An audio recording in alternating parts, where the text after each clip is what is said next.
Ikaw, Lala, Pa, kung hindi ka tinuruan ng magulang mo ng modo, huwag mong gawin dito ang kalokohan mo. Maaari ba umalis ka na? Ano pa hinihintay mo?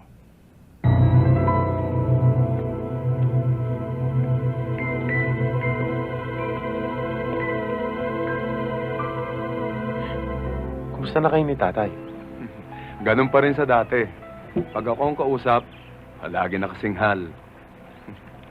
Ganun lang talaga ang tatay. Pasensya ka na. Ganun nga ang ginagawa ko eh. Alam mo, paborito ka talaga at mahal na mahal ka ng tatay. Mahana ka kasi sa kanya eh. Ako, talaga ako sa musika. Mahana kasi ako sa nanay. Kaya, dito na lang ako.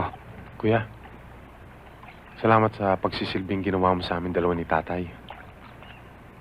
Alam ko na hinto ang pag-aaral mo para makapunta ako ng Maynila at para alagaan din si tatay. Hindi ko matutumbasan yun. Wala yun. Basta matagumpay ka at masaya sa ginagawa mo. Sulit na sa akin yun. Kuya, hindi na ako makakasulat uli. Kaya ako umuwi. Naisip ko tuloy na mas mabuti pa kung tulungan na lang kita sa babuyan. Eric, hindi ka ginawa ng Diyos para magpataba ng baboy. Bihira yan talino mo. At saka huwag mo aksayin yung panahon mo. Nagsakripisyo nga ako para makapag-aral ka eh. Yun na lang ang pakiusap ko sa'yo.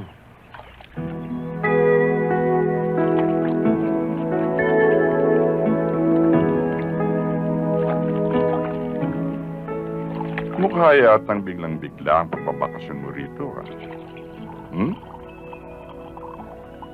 oo nga pa eh. Kailangan ko lang mag-recharge. Masyado na akong napapagod. Nako, matutuwa si Winston nito. Bukas na bukas din, tatawagan ko siya para samahan kang mamasyal. Ma, please. Don't bother. Kailangan ko mapag-isa. May problema ba, Ana? Wala pa. Wala. Hindi kasi parang... Wala. No, nothing. It's all right. I'm all right. No, you're not all right, Anna. I can tell.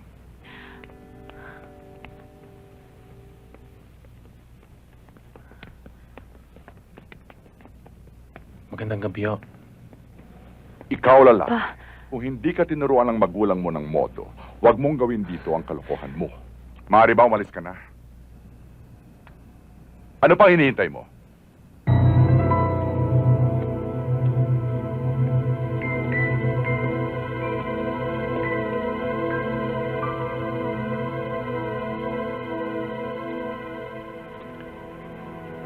Wala si Annette. Oo, dapat malungkot tayo. Pero, hindi dahilan yun para sumuko ka na lamang. Kailangan maging inspirasyon yun. Di ba? Para lalong magsikap. madaling sabihin. Pero, Nagluluksa ka ba o inaalala mo lang ang reputasyon mo? hatid mo na ako.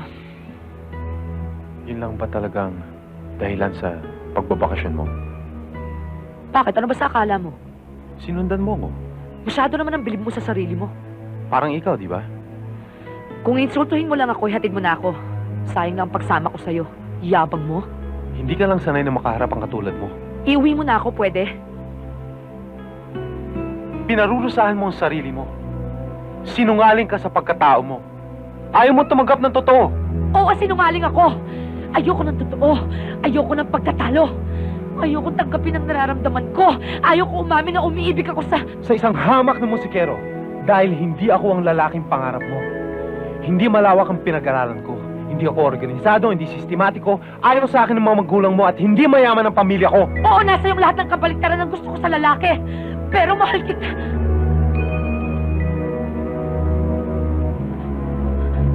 Mahal kita.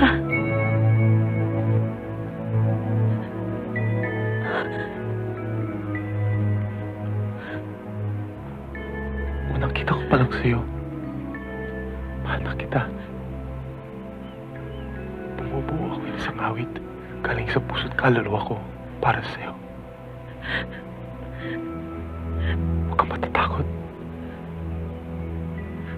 Gagabayan tayo ng awit at pagmamahal ko.